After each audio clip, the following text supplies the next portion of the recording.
E é um prazer estar aqui com você nessa manhã e poder fazer o que nós amamos, que a nossa casa ama fazer, que é compartilhar a palavra de Deus.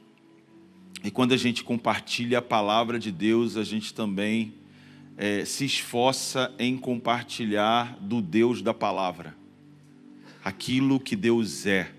Por meio da palavra, a gente procura trazer a representação exata daquilo que Deus é para o nosso meio e podermos então contemplá-lo, aquilo que Ele é e compreender a sua palavra. É o relacionamento que a gente precisa cultivar em cada momento em que nós nos reunimos, em cada momento que estamos diante da palavra. Nós precisamos olhar para ela e procurar compreender o Deus dela, o Deus da palavra, para podermos contemplarmos esse Deus da palavra e aprendermos sobre a sua palavra. E essa é a nossa intenção de compartilhar da sua palavra nessa manhã. E dentro do tema que está sendo trabalhado aos domingos de manhã, e eu quero que você abra sua Bíblia comigo em Mateus capítulo 6. Eu queria discorrer sobre esse capítulo dentro desse tema. Mateus capítulo 6 é um capítulo que faz parte do chamado Sermão da Montanha ou Sermão do Monte. E é interessante que esses 3 capítulos, dentro dessa compilação do Sermão de Jesus, Jesus está instruindo os seus discípulos sobre como eles deveriam viver a missão que Jesus estava transmitindo para eles dentro do mundo injusto. Através do chamado Sermão do Monte, a gente pode perceber que Jesus não promete tanto uma mudança e uma transformação das coisas. Mas Jesus promete que se eles seguirem as instruções que Ele está transmitindo, eles são mudados enquanto vivem todas as coisas. Então o foco do Sermão do Monte não é o quanto nós mudamos as coisas, mas é o quanto nós obedecemos o que Jesus instruiu, de como nós temos que viver diante das coisas que nós vivemos ou dentro do mundo que nós vivemos, e a garantia que Ele dá a cada ensino, o que nós podemos nos tornar seguindo as suas instruções. Amém? Jesus, por exemplo, começa esse sermão dizendo: bem-aventurados pobres de espíritos, porque deles é o reino dos céus. E essa primeira instrução de Jesus, Ele coloca a promessa da bem-aventurança num tempo presente. Nas outras você vai ver serão, e serão, e serão, mas ele começa com uma postura que atrai uma realidade presente. Os mansos herdarão a terra.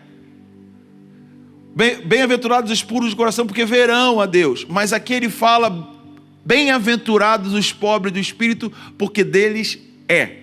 Jesus começa dizendo que uma postura é essencial para atrair a ação do céu sobre a vida daquele que está engajado na missão do evangelho que ele está transmitindo.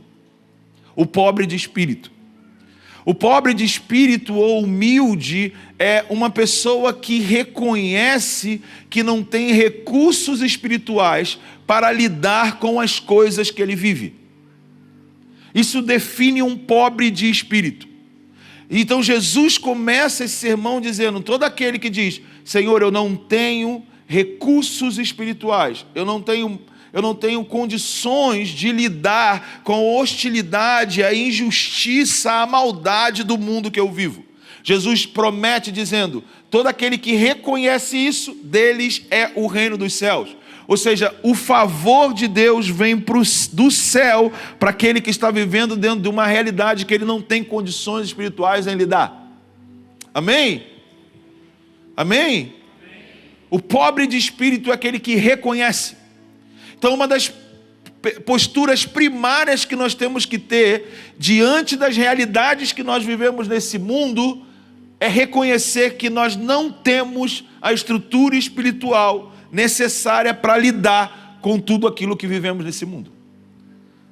Nós carecemos de ações do céu, nós carecemos de ações do governo de Deus sobre a nossa vida, para sustentar a nossa vida dentro da realidade do mundo que nós vivemos. Essa é a primeira instrução que nos coloca dentro de tudo aquilo que Jesus vai instruindo no Sermão do Monte, que nos é prometido. Então é pouco provável que bem-aventurado quem tem fome e sede de justiça, porque eles serão fartos. Isso não acontece se você não começar por pobreza espiritual, por uma pobreza de espírito. Um reconhecimento que carece da justiça de Deus. Porque o bem-aventurado que tem fome e sede de justiça não é a fome e sede da nossa justiça. Não é aquilo que a gente acha justo, mas é fome e sede da justiça de Deus, ou seja, o parecer de Deus sobre a situação. Aqueles que têm fome e sede do parecer de Deus sobre a situação, eles serão saciados. Porque a justiça de Deus não é a operação da punição. A justiça de Deus é a ordenação de como as coisas devem ser. Então, serão saciados, terão a satisfação de saber como Deus quer que as coisas sejam feitas. Mesmo quando aquilo que Deus quer que seja como tem que ser, contrarie como nós gostaríamos que fosse. Nós somos ordenados pela justiça de Deus. Porque é a justiça que Deus que coloca todas as coisas em ordem. Não é aquilo que a gente parece que tem que ser a nossa justiça própria. Então, se nós andamos na nossa justiça própria e achamos que Deus tem que fazer como nós achamos, não é Deus que governa. Somos nós que governamos. Então, o que Jesus está falando é que uma pessoa que tem fome e sede de justiça, primeiro ele reconhece que nele não há justiça própria. Que a justiça própria dele não é a verdadeira justiça, porque ele é um pobre de espírito. Está comigo? Sim? É um ensino que as sentenças de cada ensino não estão desassociadas. Uma vai agregando a outra. Então nós não podemos ler esse sermão separado, porque é um sermão, ou uma compilação de ensino. Pode ser que Jesus não tenha ensinado tudo de uma vez, mas Mateus concentrou esse ensino, porque ele entendeu que era muito importante para aqueles que estavam engajados dentro da proclamação do Evangelho do Reino. E o capítulo 6 eu acho o capítulo central desse ensino, porque esse capítulo ele vai nos ensinar como nós nos relacionamos com o que fazemos às outras pessoas, como nós nos relacionamos com o que fazemos a Deus e como nós administramos o que temos. Então Jesus está ensinando aqui uma ordenação desde o nosso interior para tudo aquilo que está ao nosso redor. É um capítulo central. E eu quero ler alguns versículos desse capítulo para a gente poder ir estendendo a compreensão do que Jesus está ensinando e extrair aquilo que Ele tem para nos transmitir nessa manhã em relação à generosidade e à prosperidade, segundo aquilo que vem dos céus. Então vamos ler Mateus capítulo 6, versículo 1, diz assim: cuidado para não praticardes as obras diante dos homens, a fim de serdes vistos por eles. Do contrário, não tereis recompensa de vosso Pai que está no céu. Esse é o início do que Jesus está ensinando. Quando a gente faz para ser visto pelo outro, nós não somos vistos por Deus. Essa é a escolha que está dentro de nós. E Jesus deixa claro que a recompensa ou o resultado do que nós fazemos é determinado pela intenção que fazemos. Amém? A intenção determina muito mais o que fazemos. Ou a intenção pode anular o que fazemos. Ou a intenção pode nos trazer nenhuma recompensa. Ou melhor, a intenção é que determina a recompensa do que nós fazemos. Olha que ele continua ensinando aqui. Versículo 2. Assim, quando deres esmola, não façais tocar trombeta diante de ti, a exemplo dos hipócritas das sinagogas e nas ruas, para serem glorificados pelos homens. Em verdade vos digo que eles já receberam a sua recompensa. Por isso que eu me corrigi aqui, porque Jesus disse que a intenção determina a recompensa. Se você faz para ser visto, toca a trombeta, faz questão de mostrar, que falem do que você está fazendo, do que você deu, porque você fez isso. Jesus disse, já receberam a sua recompensa. Porque se você fez para ser visto, quando te veem, você recebeu a recompensa. Mas o seu Pai que está no céu não te vê e não te recompensa. Amém? Está dando para entender? É muito claro isso aqui. Jesus está dizendo que os céus é movido pela intenção. As realidades celestiais, elas são invisíveis aos nossos olhos, sim ou não? Sim, e as realidades do meu interior também são invisíveis. Sim ou não? Se eu falo para você, me mostra o que você está sentindo. Você pode me mostrar uma coisa que não é o que você está sentindo. E o nome disso é hipocrisia. E a hipocrisia anula a realidade do que você está transmitindo. Anula porque isso não tem a ver com o céu. O céu não reconhece. O céu não reconhece aquilo que não é legítimo. O Pai não recompensa aquilo que é feito para a terra, se não é feito para os céus primeiro. Porque tem um padrão. Jesus vai continuar dizendo, mas quando der esmola a tua mão esquerda, não saiba que fez a direita, para que a tua esmola fique em segredo, e teu Pai, que vê o que é secreto, te recompensará. Deus não vê como o homem vê. Foi o que ele disse para Samuel. Imagina, Samuel, um profeta top dos tops em Israel. Ele é o filho de Ana, que é entregue por Deus depois de desmamar, e ele é treinado por Eli, ele cresce, tem uma experiência, ouve a voz de Deus, se torna um profeta para a própria casa que o treinou, se torna um juiz para a nação, e ele unge os 2 primeiros reis de Israel. Só que nesse processo todo, ele unge o primeiro, quando Deus manda ele ungir o segundo, ele vai escolher o segundo rei segundo o padrão do primeiro. E também ele calcula que Deus iria atuar de forma rápida. Eliabe tinha a mesma idade de Saul, tinha a mesma aparência, então ele falou assim, é igual a Saul e vai ser rápido, porque ele tem uma idade para assumir o reino. E Deus fala, Samuel, escuta. Você já me viu, você já viu isso, você já ungiu, você já fez um monte de coisa. Mas deixa eu te ensinar só um negócio. Eu não vejo como você vê. Meu irmão, se Samuel precisou ouvir isso de Deus, se Samuel, você está entendendo? Se Samuel ouviu isso de Deus, que dirá nós, mortais, né? Que esses caras foram outra coisa. Orou e trovejou Samuel. Imagina, um cara que orou, 1 Samuel capítulo 7, trovejou. Deus fala, ei, você não vê como eu vejo. Você não consegue ver como eu escolho. Eu não escolho pela aparência, eu não escolho pela velocidade das coisas, pelo tempo, eu escolho pelo interior, porque eu olho para alguém no interior, sempre. Jesus aqui está respaldando isso, o Pai que vê o que é secreto. Meus irmãos, tem que ficar claro para nós que Deus vê o que é secreto. A partir dessa conclusão tem que vir o nosso temor. Deus nunca vê o que você faz. Deus sempre vê quem faz.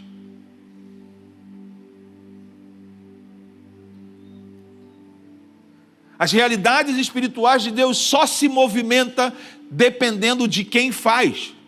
Você vai ver pessoas diferentes falando a mesma coisa, cantando a mesma canção, orando a mesma coisa, mas não tem realidades espirituais no que ele fala.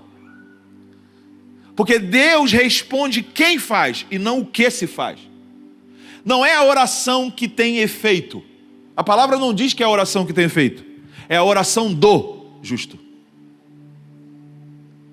Não é a oração que tem efeito, é quem ora. É quem ora que determina o efeito da oração. Porque o Pai vê no secreto. Eu posso aqui ficar falando, olha meus irmãos, eu estou com catapora, eu estou com catapora, eu estou com catapora, recebam catapora. E se eu tiver com Covid, você não vai sair daqui com catapora. Eu posso falar muito sobre catapora, mas se eu tenho Covid, você vai sair daqui com Covid. Dá para entender? Porque o que se transmite é o secreto. Se as minhas palavras, se as minhas canções, se as minhas orações, se a minha esmola, se a minha oferta não está alinhada com o que é do meu interior, não é visto, não é reconhecido. Se eu faço para ser visto, eu sou visto. Mas o céu não reconhece. As pessoas podem reconhecer, as pessoas podem aplaudir, as pessoas podem curtir, as pessoas podem fazer de você se sentir que está fazendo algo importante e relevante. Mas o céu não reconhece, o Pai não vê. Porque Ele vê o que está no nosso interior.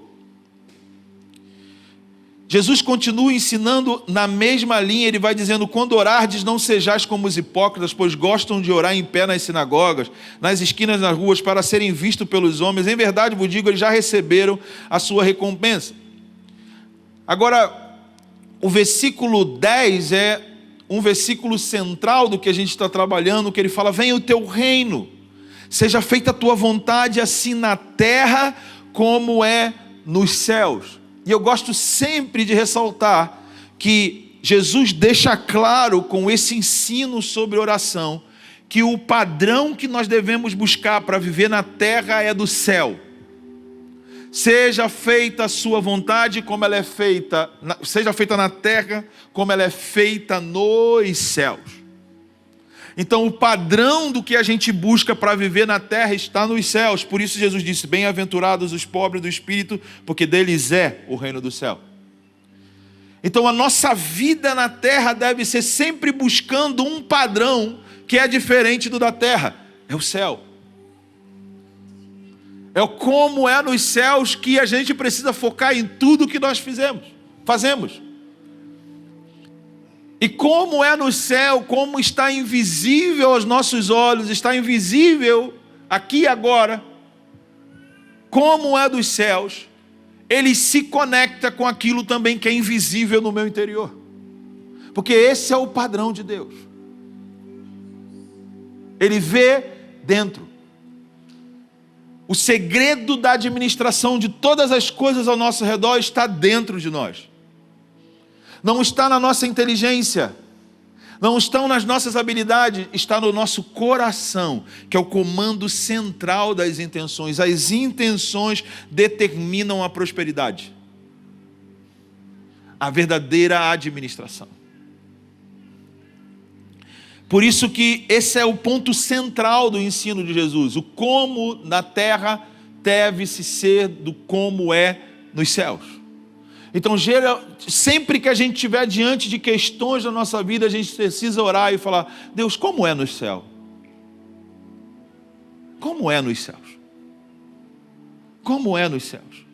Nos céus, 5 pães e 2 peixes alimentam 5.000. Só no céu. Na terra não tem como. Mas no céu, você não precisa ter muito, você só precisa repartir tudo que tem. E o céu faz com que todos tenham. Mas isso só acontece no céu. Porque essa é a administração do céu. Porque é do céu que foi dito para a terra, produza plantas. É do céu que foi dito para a terra produzir sementes de trigo, produzir trigo. Então o trigo que é feito pão se sujeita à ordem que foi dada à semente, à terra para produzir a semente do trigo. Se sujeita à ordem daquele que reparte o pão e multiplica. Dá para entender?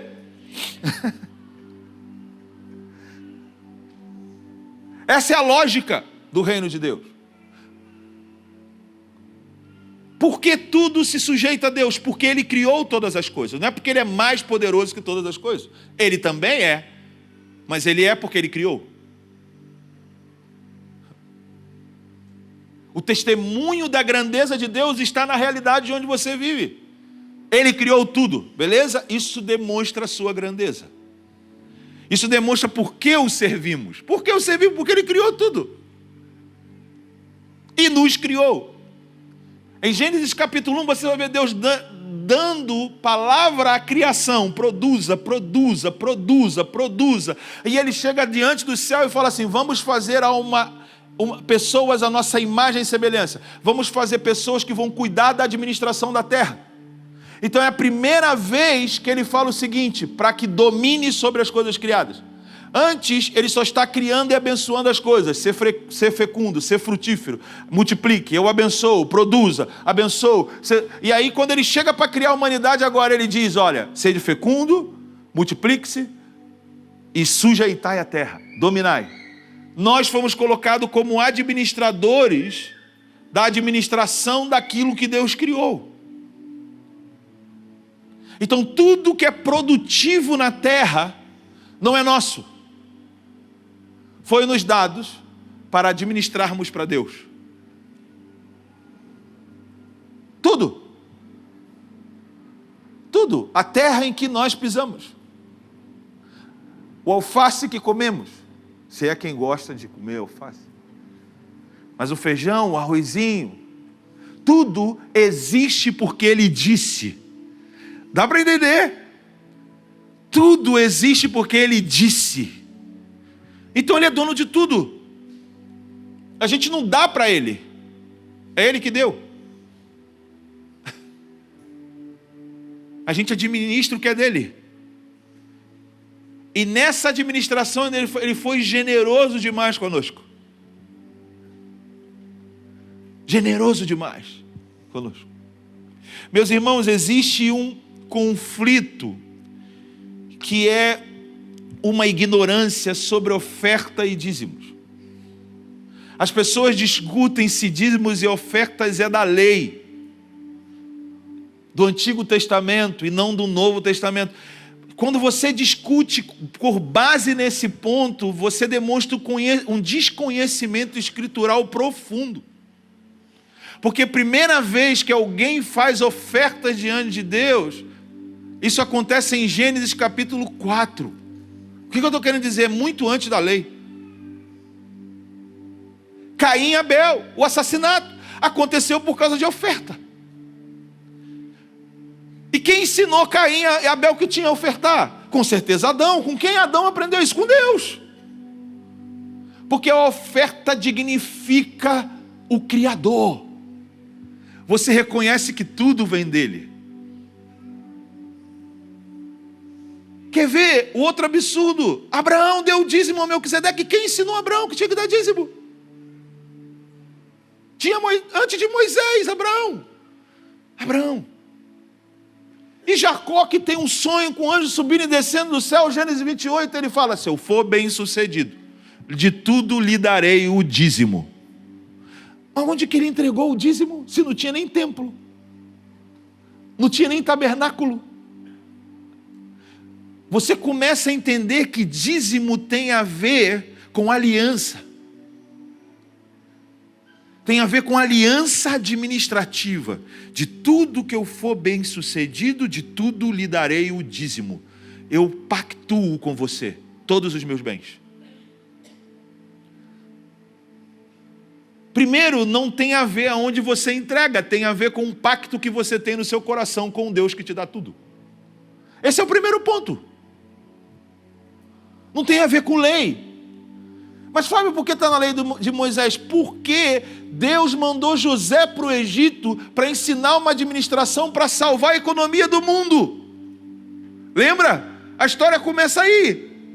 E aí em Êxodo capítulo 12, quando Deus tira o povo do Egito, Deus despoja o Egito para o seu povo sair de lá com riqueza. Lembra? Por quê? Porque Deus colocou José ali para deixar o Egito rico. Para quê? Porque Deus ia utilizar para a riqueza que ele deu para o Egito, para o seu propósito. Qual o propósito? Levar o povo a atravessar um deserto. Quando chega em Êxodo capítulo 19, eles estão no Monte Sinai, Deus desce e fala: Moisés, você está vendo tudo isso aqui em cima? Eu quero que você construa um modelo lá embaixo. Eu quero que você construa um modelo de como é no céu, de como era a administração que eu ensinei a Adão. Eu quero que você faça um modelo. E ele diz assim, ó: e vai e diga ao povo: todo aquele cujo coração se dispuser a ofertar, tragam ofertas. Isso quem disse foi Moisés. E Moisés teve que mandar o povo parar de trazer. É inédito. Já temos o suficiente para construir o modelo do céu na terra. Param de trazer oferta. Para que Deus pede oferta ao povo? Para que Deus pactua com o dízimo com o povo? Para sustentar o modelo do céu na terra. Por isso. Aí outro fala assim: mas em Paulo tu não vai ver nenhuma palavra sobre o dízimo. É claro, Paulo era judeu e Paulo dizimava no templo. A igreja não era conhecido como o templo. Eles eram judeus e davam dízimo no templo. Jesus dava dízimo no templo.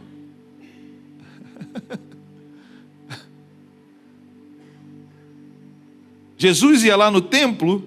Vá comigo para Lucas 21. Vamos para Lucas 21.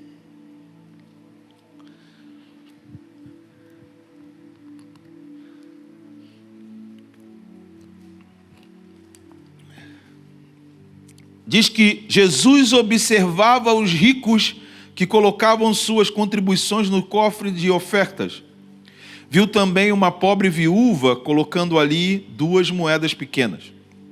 E disse: em verdade vos digo, esta viúva pobre contribuiu mais do que todos, pois todos aqueles deram do que lhes sobrava, mas ela, da sua pobreza, deu tudo o que tinha para o seu sustento.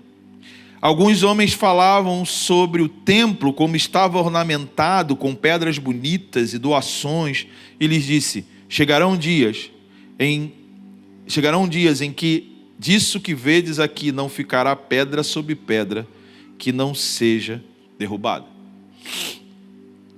Esse é um trecho muito interessante. Você imagina, o gasofilácio está aqui do templo, todo mundo trazendo oferta, os ricos e tal, e Jesus para do lado do gasofilácio. Imagina isso. E ficou olhando quantas pessoas estão dando. Eu olhava para a oferta, olhava para a pessoa. Eu olhava para a oferta, olhava para a pessoa. Imagina, você vai botar a tua oferta e Jesus está te olhando. Não, Deus fecha o olho, né? Só dá o que você quer. A gente que tem que fazer isso, né?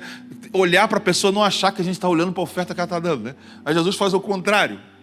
O padrão do céu. Aí ele olha para a oferta e olha para a mulher. Essa deu. Essa deu. Entendeu? Essa foi. Essa é a oferta que eu quero. É disso que eu estou falando. Irmãos, por quê? Porque os ricos que ofertavam ali, que as escrituras se referem, eram os que ofertavam para manter o templo ornamentado. E eles alcançavam lugares de proeminência por causa disso.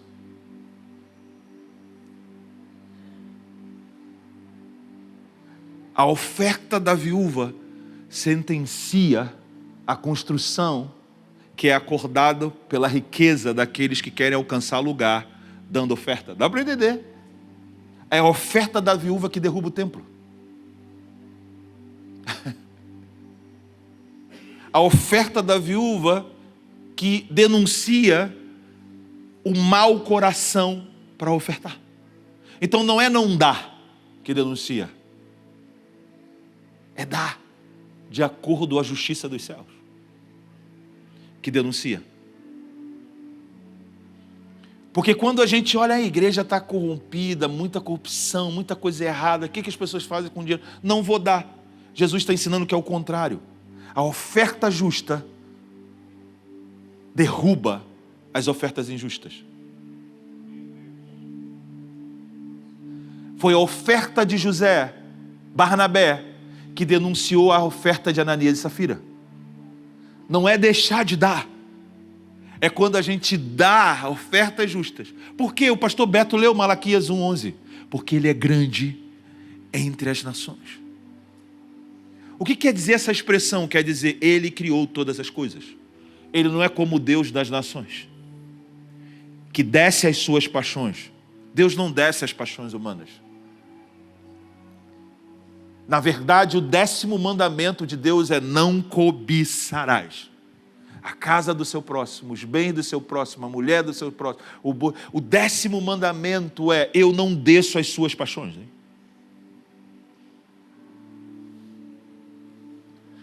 Porque ele é grande entre as nações. Meus irmãos, nós não contribuímos aqui e ofertamos aqui segundo o nosso padrão de justiça.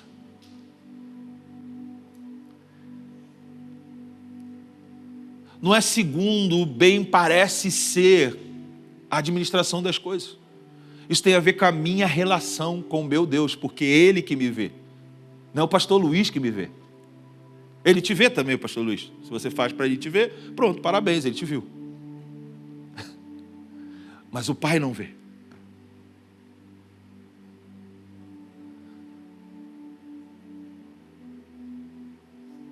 Se a gente quer movimentar realidades celestiais, a gente precisa cuidar do que está no nosso interior e não do que todo mundo vê.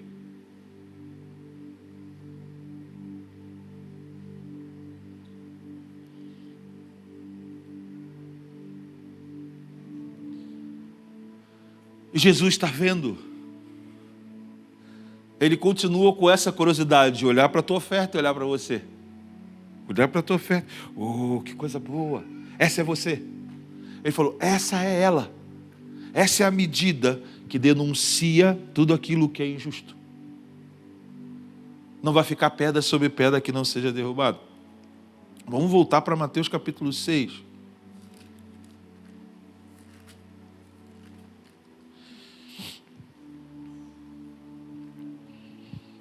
Mateus capítulo 6, 19 fala: não ajunteis tesouros na terra, onde a traça, a ferrugem,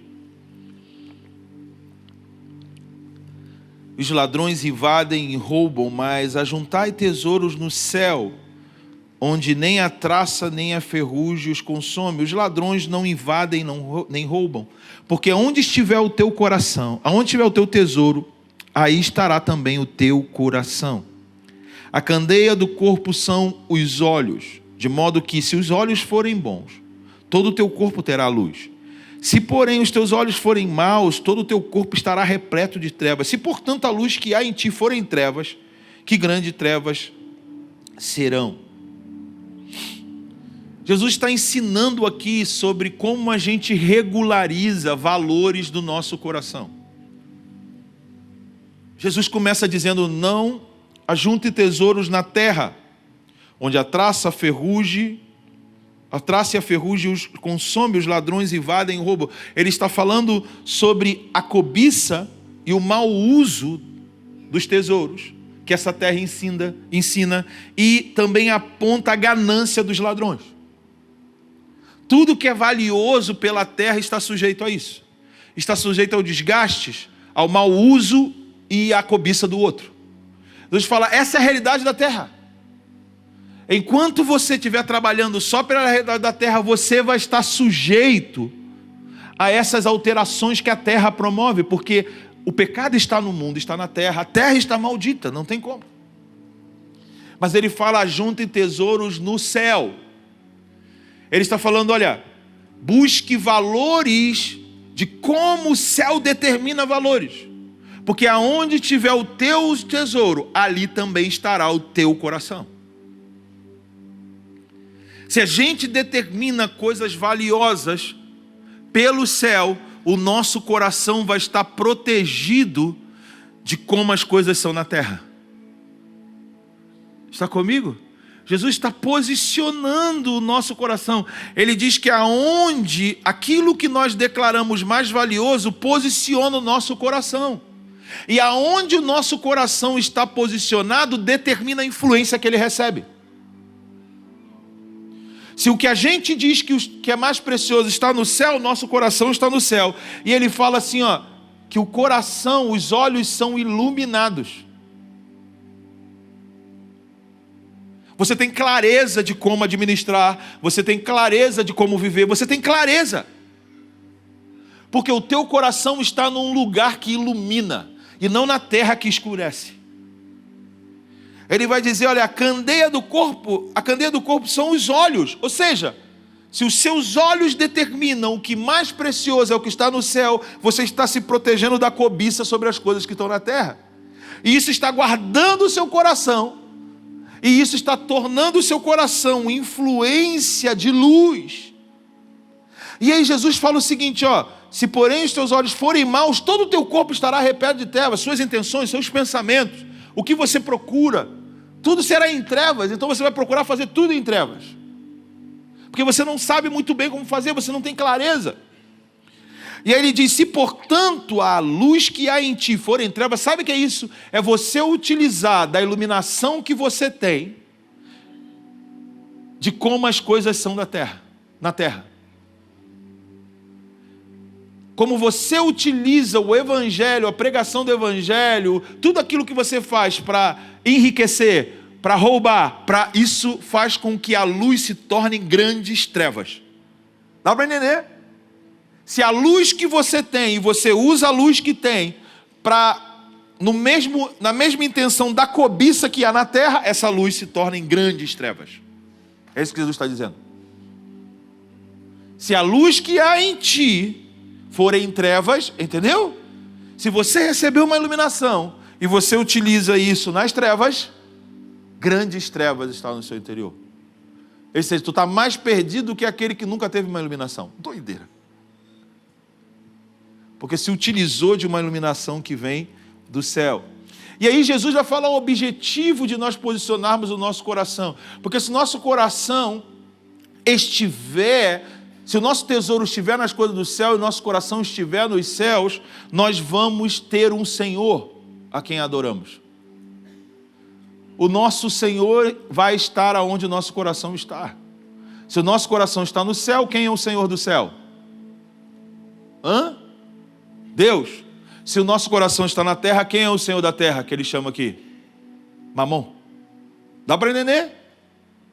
Ninguém pode servir a dois senhores, porque odiará um e amará outro, ou se dedicará a um, desprezará o outro. Não podeis servir a Deus e às riquezas, ou a Mamon. Você está percebendo a construção que Jesus está fazendo? Ele está falando o seguinte, não existe campo neutro, ou você está servindo um Deus ou a outro.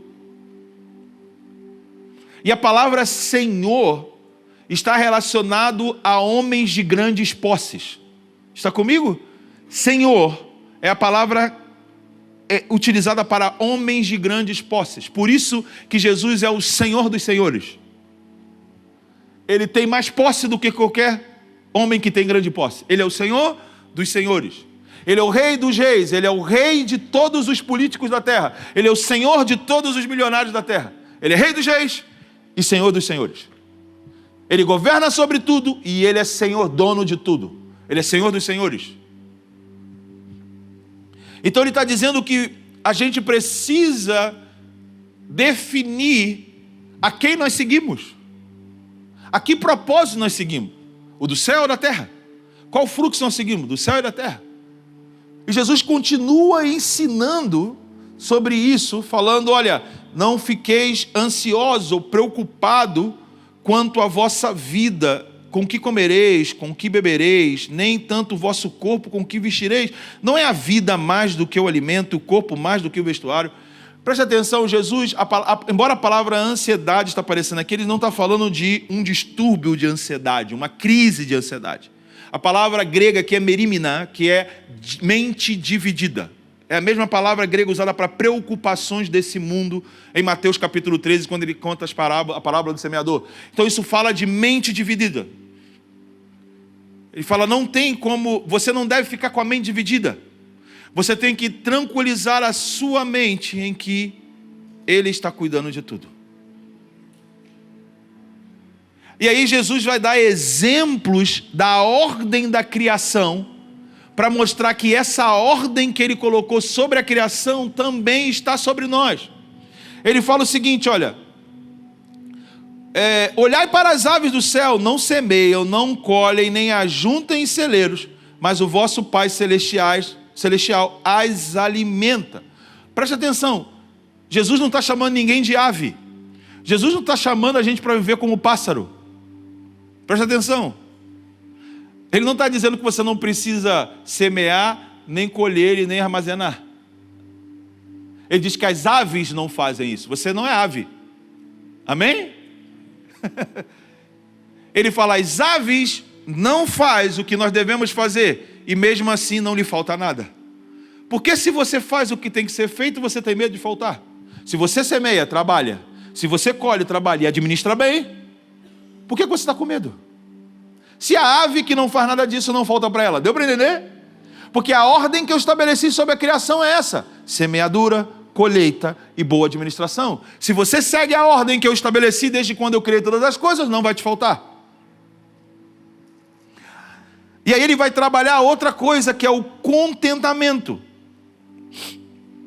Ele fala o seguinte, olha, não vos inquieteis, pois, pelo dia de amanhã, porque o dia de amanhã trará as suas próprias preocupações, basta cada dia o seu problema. Ele está falando, administre o contentamento.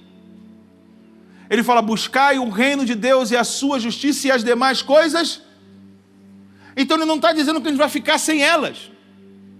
Jesus não está pregando aqui um voto de pobreza. Ele está falando de uma administração que segue o padrão do céu. E o padrão do céu governa desde o invisível para o visível. É de dentro para fora, é do alto para nós. E de dentro de nós para fora. O alinhamento da administração celestial é como eu administro, as intenções que eu administro as minhas coisas, que me faz ser próspero. Por isso nós chamamos generosidade. Generosidade é fazer sem esperar um ganho secundário. Por isso é o segredo da prosperidade. E ser próspero é estar em contentamento. Ser próspero não tem a ver com quantidade. Ser próspero é aceitar que Deus acrescenta tudo conforme a sua administração. Você busca primeiro a sua administração, a sua ordem, e as demais coisas vos serão acrescentadas. E ele continua dizendo depois desse versículo, basta cada dia o seu próprio mal. Ele não diz que vai melhorar. Porque você buscou o reino de Deus em primeiro lugar, e as coisas foram acrescentadas. Ele diz, vai ter problema todo dia. Agora você precisa ser sábio. Como? O amanhã não existe mais hoje.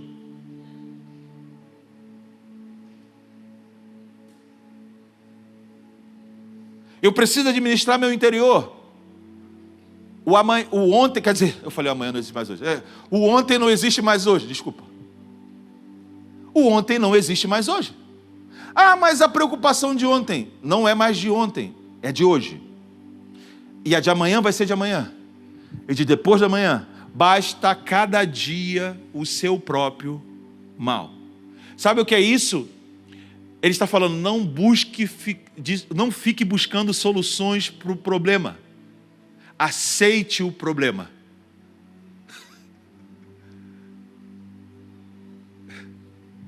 Rapaz, isso é muito difícil. É muito difícil.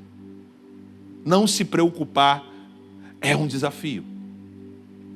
Mas não se preocupar é um princípio, é um mandamento.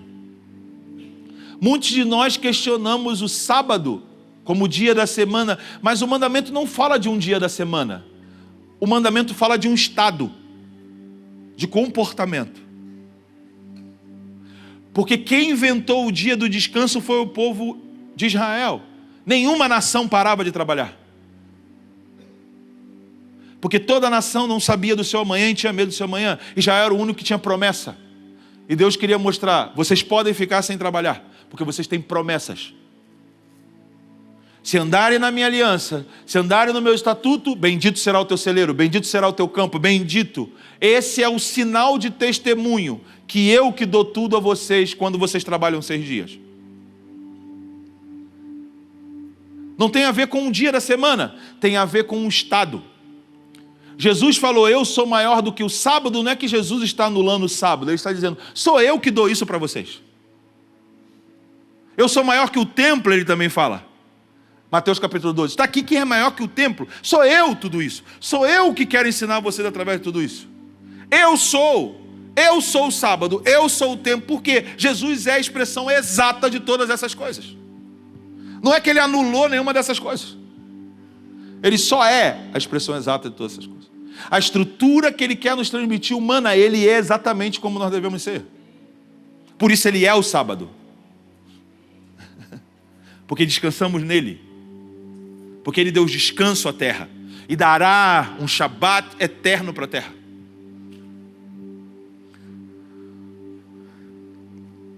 Então a gente precisa deixar o mal do dia anterior para vivermos novos maus. Isso foi Jesus que disse, foi Deus mesmo. Que basta cada dia o seu próprio problema. É palavra de Jesus. Nós não podemos pensar que o dinheiro é problema de quem tem muito dinheiro. O que eu quero dizer, a gente sempre pensa que só quem é rico é avarento. Mas a Bíblia fala em 1 Timóteo capítulo 6 que é o amor ao dinheiro. É a raiz de todos os males. Não diz que é o dinheiro, mas é como você lida com ele. Que é o que Jesus está ensinando em Mateus capítulo 6. É como você lida. É a raiz de todos os males. Talvez os distúrbios na sua vida, nas suas relações, no seu trabalho, nos seus negócios, está em como você lida com aquilo que você tem de valor. Talvez aí surgem as guerras, as brigas, as contendas. Tiago capítulo 4, ele fala sobre isso. De onde surgem as guerras do vosso meio? De onde surgem as insatisfações, as invejas, as cobiças e ciúmes do vosso meio? Pedis e nada tendes. Porque quando pedis, pedis mal, porque pedis para o vosso próprio deleite. Adúlteros, amigos do mundo, infiéis a Deus. É a mesma coisa. Se você torna o seu bem-estar o seu Deus, você é amigo do mundo. Mas se você entende que o seu bem-estar é o testemunho do relacionamento com o seu Deus, você é amigo de Deus. O seu conforto é uma bênção de Deus e não um mérito do seu trabalho. A sua riqueza é um favor de Deus sobre você que você respondeu, semeando, colhendo e ajuntando nos celeiros, porque Deus determinou que assim seja. Nada é nosso, tudo é dele. Porque ele nos deu a vida que carrega habilidades, capacidades, boas ideias, empreendedorismo. Ele deu a vida, então tudo é dele. Nada é nosso. E aí nós deveríamos relacionar assim, tudo é dele, nada é nosso. Sabe o que é isso? Quem tem mais não é maior. Porque diante de quem tem tudo, todos têm a mesma coisa.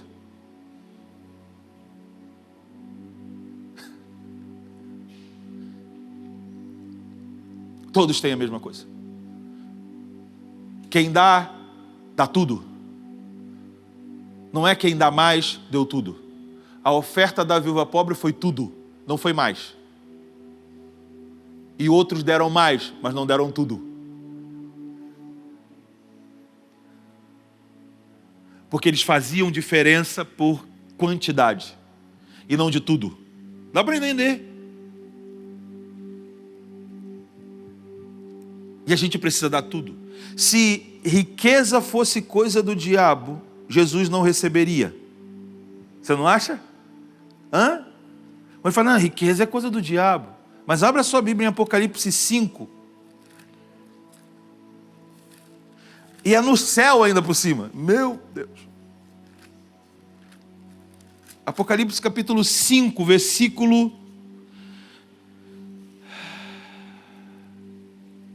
12. E eles proclamavam em alta voz. Eles quem? seres viventes, anjos, tudo ao redor do trono proclamavam isso em alta voz.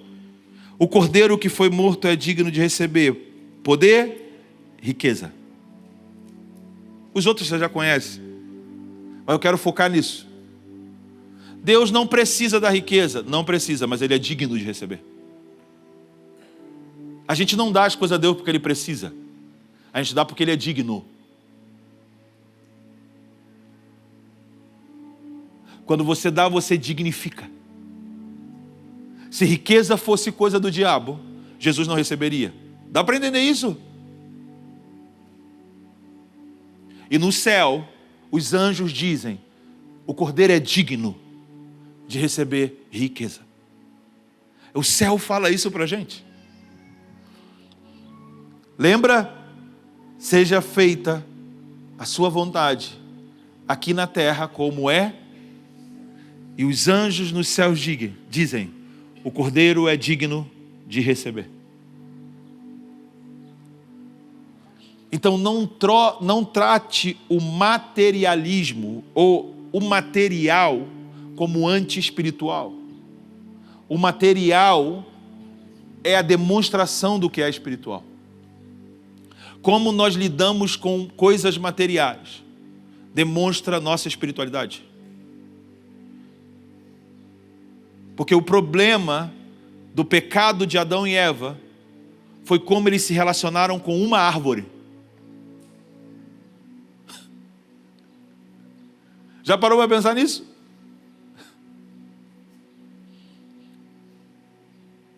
O problema é que a proposta que Satanás faz a eles é que se eles comessem de uma coisa criada, material, uma árvore, eles seriam como Deus. Então preste atenção. O que atraiu eles não foi ser muito rico. É ser como Deus. Entendeu? A proposta foi, vocês podem ser deuses. Foi espiritual a queda. Eles não estavam atrás de coisas carnais. Eles estavam atrás de coisas espirituais. Só que com a intenção errada. Dá para entender? E a gente pergunta, mas para que Deus plantou essa árvore? Meus irmãos, se o problema fosse a árvore, Deus teria cortado ela. Quem saiu do jardim não foi a árvore. A árvore continua lá, inclusive. Deus chamou a árvore de boa e viu Deus que tudo que era feito, que foi feito, era bom. Então a árvore não é ruim. A maldade nasce no coração da humanidade quando ela quer ser Deus. E a vontade de Deus é que sejamos humanos. A humanidade é a imagem e semelhança de Deus. Essa é a vontade de Deus. O homem querendo se tornar Deus, e Deus mostra qual é a sua verdadeira intenção, em Jesus se tornando homem.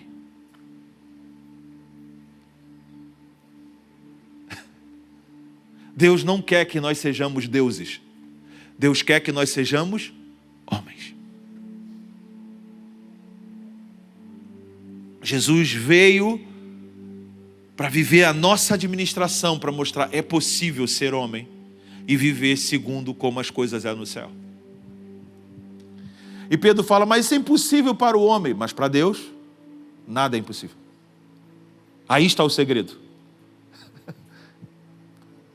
Deus prepara para nós a condição de viver. Não somos nós. É mais um exemplo. Se nem nós conseguimos fazer por nós mesmos, só Deus pode. O que dirá as coisas que administramos? Só Deus pode. Porque a ideia de Deus é que sejamos parceiros. Os céus, os anjos, Ele e nós aqui na terra. Esse é o plano de Deus.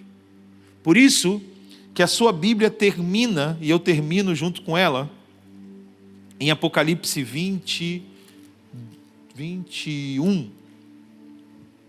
Essa é uma palavra que me veio essa semana. Eu acredito muito que ela tem a ver com os dias que nós estamos vivendo, porque são dias de tabernáculos, as festas do tabernáculo, das cabanas, Sucote. E me veio esse texto de Apocalipse 21 que diz: então vi um novo céu e uma nova terra, pois o primeiro céu e a primeira terra já se foram e o mar não existe mais. E eu quero deixar essa palavra para vocês, para nós aqui nessa manhã, que nós precisamos deixar passar o que é primeiro e passar a enxergar o que é novo. Entendeu? João diz: então eu vi um novo céu e uma nova terra, porque a primeira terra e o primeiro céu já passaram. Esse primeiro céu que nós estamos, essa primeira terra que nós estamos, é a terra de Gênesis 1:1. No princípio criou Deus os céus e a terra. Aqui ele está dizendo que essas já passaram. Então essa realidade que vivemos agora é uma realidade transitória que já está passando. Já passou, é passado. Porque tem um novo céu, tem uma nova terra. E ele vai dizendo: e eu ouvi uma forte voz que vinha do trono e dizia: o tabernáculo de Deus está entre os homens, pois habitará com eles, e eles serão meu povo, e Deus mesmo estará com eles. É o desejo, que sejamos dele e ele estar conosco, é o desejo dele. Agora preste atenção no versículo 4: e ele lhe enxugará dos olhos toda lágrima, e não haverá mais morte, nem pranto, nem lamento e nem dor, porque as primeiras coisas já passaram. E o que está sentado sobre o trono disse: eu faço nova todas as coisas. Ele não diz: eu vou fazer todas as coisas novas, mas ele diz: eu vou fazer nova todas as coisas. Eu vou dar para vocês uma nova maneira de administrar todas as coisas. Porque as primeiras coisas já passaram. Ele diz: eu vou enxugar de vocês a lágrima dessa etapa, a dor dessa etapa, o lamento. Ele diz: eu estou vindo para enxugar dos seus olhos as lágrimas que representam os desafios que vivemos, as dores que vivemos, os lamentos que vivemos, as tragédias que vivemos, tudo que vivemos nesse primeiro céu, nessa primeira terra. Ele diz: eu estou enxugando dos seus olhos essas lágrimas, porque eu quero ser o seu Deus e eu quero que vocês sejam o meu povo. Eu vou enxugar. E ele diz: saibam de uma coisa, vivam com essa perspectiva: eis que estou fazendo novas todas as coisas. Essa é a conjugação verbal de Deus. A ação de Deus em Jesus é fazendo novas todas as coisas. Se alguém está em Cristo, nova criatura é. As coisas velhas já passaram e tudo se fez novo. Tudo é tudo. Como eu me relaciono uns com os outros, como eu me relaciono na minha família, no meu casamento, como eu me relaciono com o dinheiro, como eu me relaciono com a igreja, como eu me relaciono com os dízimos e ofertas. Meus irmãos, nós não podemos ficar na agenda do mundo. Os problemas não determinam os nossos padrões. Basta cada dia o vosso mal. Os problemas não determinam o padrão. Não é porque deu problema eu paro de fazer assim. Não, eu vou perseverar. Porque a tribulação produz perseverança. Então tribulação tem que acontecer. Para quê? Para produzir o que eu preciso. O que eu preciso? Perseverança. E a perseverança produz aprovação, que é clareza, maturidade ou caráter aprovado. Clareza. Eu sei tomar decisões. E quando eu sei tomar decisões, isso produz em mim esperança. Então esperança não é o resultado de uma novidade. Esperança é o resultado de um desenvolvimento de perseverança e de maturidade, quando você tem uma clareza. E essa clareza faz que no meio da turbulência você tenha esperança. Por quê? Porque o amor de Deus é derramado aos nossos corações pelo seu Espírito. E essa esperança nós não devemos nunca duvidar. Então nessa manhã eu quero que a gente ore e interceda pela nossa igreja. por aquilo que Deus nos deu para ser um modelo de como Ele quer se movimentar a partir do céu no nosso meio. Nós estamos aqui. Deus quer despojar o Egito para a gente construir um lugar para que Ele habite. Não construa um bezerro. Não construa um Deus segundo o seu parecer, segundo as suas razões, segundo as suas motivações. Construam um tabernáculo para mim, para que eu possa habitar no meio de vocês. Então, as ofertas, os dízimos, a esmola, tudo isso tem a ver com a construção de uma realidade espiritual dentro de estruturas materiais. Você não está só sustentando estruturas materiais. Você está sustentando estruturas para uma realidade espiritual ser praticada. Para que o céu se manifeste na terra. Não é só para nós que estamos aqui, mas se o céu se manifesta aqui, ele está se manifestando em Itajaí, a cidade onde nós vivemos. E se o céu se manifesta em Itajaí, a cidade experimenta o favor dos céus aonde você vive. É melhor para todos nós. Então, se você trabalha na cidade e você demonstra que quer Deus nessa cidade dando oferta, você está abençoando a cidade, entendeu? Entendeu a lógica? O dinheiro que a cidade te paga, você coloca num lugar para construir uma realidade espiritual para a cidade. Para que Deus more na cidade. Isso se você quiser viver dentro da lei. Se você não quiser viver na lei, viva como Abel. Sem lei, mas ofertou. Viva como Abraão, sem lei, mas ofertou. Viva como Jacó, sem lei, e falou, eu vou dar o dízimo. Então, dízimo e oferta não tem a ver com lei, tem a ver com o coração. Tem a ver com realidades espirituais sendo experimentadas. Jacó acorda daquele sonho e fala, de fato isso aqui é a casa de Deus, eu não sabia. Terrível esse lugar. Se eu for bem sucedido, de tudo lhe darei o dízimo. Porque ele entendeu, existe uma realidade espiritual no que eu estou envolvido. Eu não posso acumular coisas materiais comigo, eu preciso dar isso à realidade espiritual. Eu preciso entesourar para outros. Eu preciso colocar em atividade o que outros foram chamados também para fazer. Isso foi o que Jacó pensou. Nós precisamos nos levantar como agentes nesse mundo de injustiça econômica. Mas não é só votando. Não é só confiando na administração dos outros. Porque o que determina é o céu. E nós somos cidadãos do céu. Somos nós que determinamos o ambiente espiritual de um lugar, de uma casa, de uma cidade, de um bairro. Somos nós que determinamos. Se nós damos para não ser visto. Se você dá uma esmola no sinal e se sente bem, você disse para a sua mão esquerda o que fez a tua direita. O ego anula a caridade. Dá para entender? Se você quer espalhar espiritualidade sobre a sua cidade, dê sem ego. Dê para não ser visto. Coloque os tesouros dos céus como prioridade. O seu coração vai estar nas coisas do céu.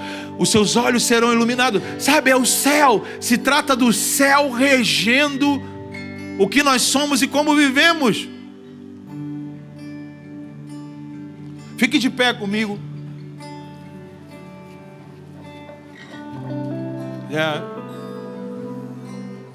Ser uma coisa que nós falamos na intercessão sábado de manhã e ontem no culto jovem, eu falei sábado de manhã, ontem também no culto jovem, nós falamos sobre Salmo 141, que Davi fala, suba diante de ti as minhas orações como incenso e o levantar das minhas mãos seja como um sacrifício. E eu acho estupendo demais, porque Davi fala que quando eu levanto as minhas mãos eu ofereço sacrifício. Não é legal isso? Então não é quando você sentir, você levanta as mãos. É quando você quer sacrificar, você levanta as mãos. E eu queria que nós levantássemos incenso e sacrifício nesse lugar. Como igreja, como sacerdote, isso, de mãos levantadas. Como Paulo disse, eu quero que vocês levantem as mãos santas e orem. Por isso Paulo pediu. Porque quando você levanta suas mãos, você está sacrificando. E quando você está sacrificando, você está fazendo subir incenso. E isso faz com que Deus entre em ação. Porque aonde há sacrifício, há fogo. Aonde há fogo, há glória. Já dizia Dan Duque. E nós oramos nessa manhã, Pai. Nós queremos a Tua glória. Nós queremos a Tua presença. Nós queremos o Seu cabote, as Suas riquezas. Nós levantamos as nossas mãos e as nossas orações como incenso e sacrifício. E dizemos: olha para nós. Confia as nossas mãos as riquezas. Confia em nossas mãos os recursos. Porque nós queremos investir naquilo que você está movimentando. Nós queremos investir naquilo que segue o modelo dos céus na terra. Porque o Cordeiro é digno de receber louvor, honra, sabedoria, riqueza. O Cordeiro é digno de receber. Essa é a nossa oração nessa manhã.